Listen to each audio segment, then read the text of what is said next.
Centuries of Oppression, The Road to 1918. Chapter 2, The Medieval Period. How far back need we go? Surely 1,000 years will be enough. Conveniently, it is after 1066 that the written record starts to improve. Historical details of the intimate life of the common people are sparse, however. But let's start there and concentrate on England. We find that there were indeed centuries of oppression. History is the story of the struggle by the many to overcome tyranny by the few. In this struggle, men and women were as one. Both were in the same boat. The grinding poverty and incessant hard labour endured by most people were too overwhelming for internecine tensions, if any, to be of great significance.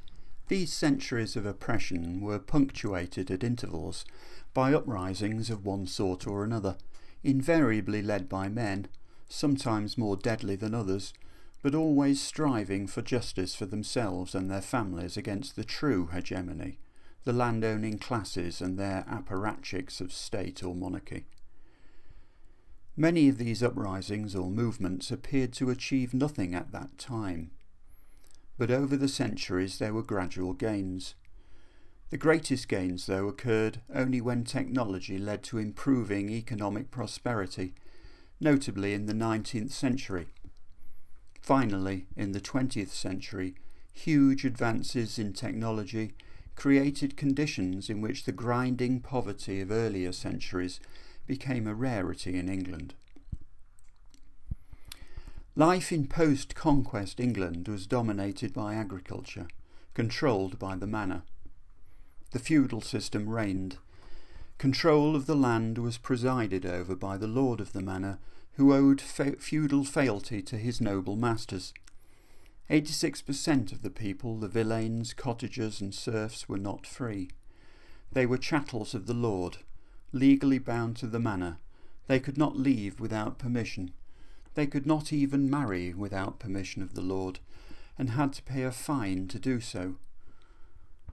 On death, the lord took the deceased villein's best beast or chattel, the so-called heriot, and the church took the second best, the so-called mortuary.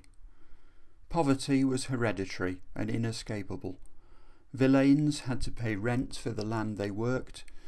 They were also required to provide labour on the lord's own land, the home farm, without pay. The obligation to work the lord's land was their chief burden. In short, the majority of people were little better than slaves.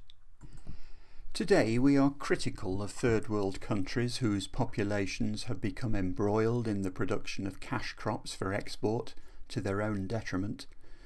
This was the endemic practice in the feudal era. Whilst wheat was a common crop, you would not find fine wheaten bread on a villein's table. Hard, dark bread of oats or barley was their lot. Their protein was obtained largely from peas, beans, even acorns, and a few eggs. Meat was a luxury. This diet would not improve for many centuries to come. It was inevitably a man who was head of the household, because this position was defined by the necessity to provide labour, both to his own holding and that of his lord. It would make little sense to place a woman in a position defined by the obligation to provide labour of which she was not physically capable.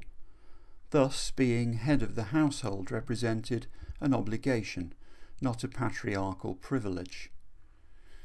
It is hard for the modern person to grasp just how grindingly hard was the life in medieval times. Oppression there was in spades under the feudal system, but it was not the common man oppressing his wife. Both were crushed together by the feudal overlordship. A woman could not have survived alone in this rural economy. It was not mere social convention that forbade female independence. The sheer manual labour demanded by this primitive agriculture required male muscle. And agriculture was everything. On heavy soils, a team of 8 oxen in 4 yokes might be required to pull a plough. It is not for nothing that, for many generations, the phrase "holding plough" meant doing a man-sized job.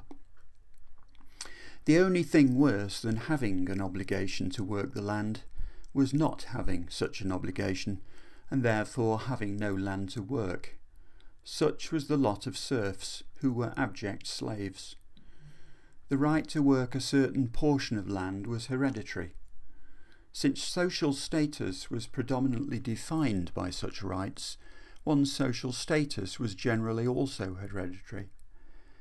A villein, being bequeathed the right to work a parcel of land, also inherited the linked obligation to provide labour on his lordship's farm. This is why it was inevitably a man who inherited, unless there was no male heir, because what was inherited involved an obligation to provide labour. The position of younger sons who did not inherit was essentially the same as that of daughters. Both might receive a portion of their father's goods and chattels on his death, after the Lord and the Church had taken their cut, but otherwise they would have to make their way separately, either through marriage or by lending their labour or domestic service to another household.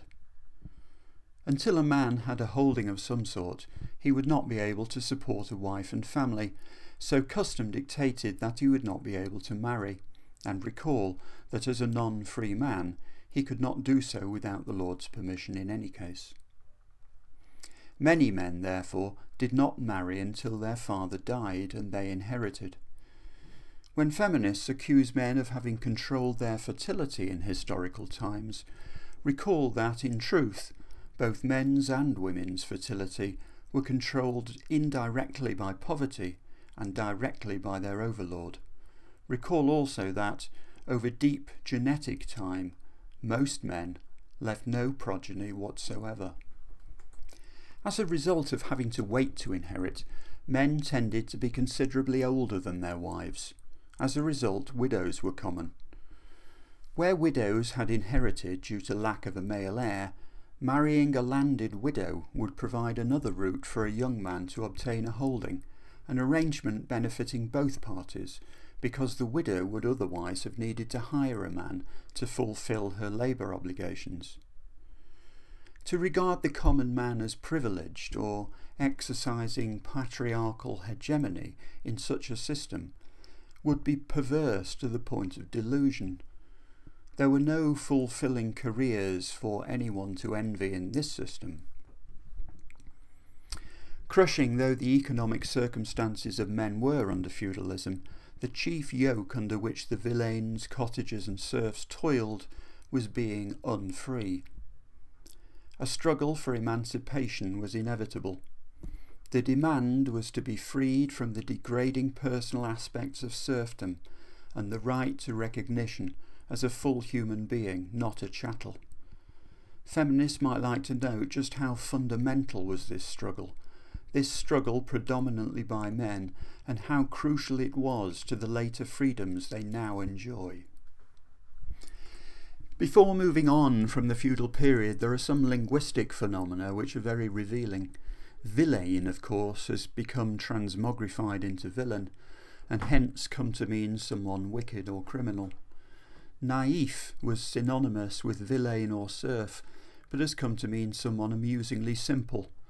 And boor, in Old English, also simply meant peasant, but now means a tedious or bad-mannered person. It's interesting that the servile class, upon whom the economy of the country depended, have become denigrated linguistically. One might think they were more properly owed an apology or thanks rather than denigration. But denigration was ever the handmaiden of disadvantage. However, I digress. Even under feudalism, the unit of production was the household.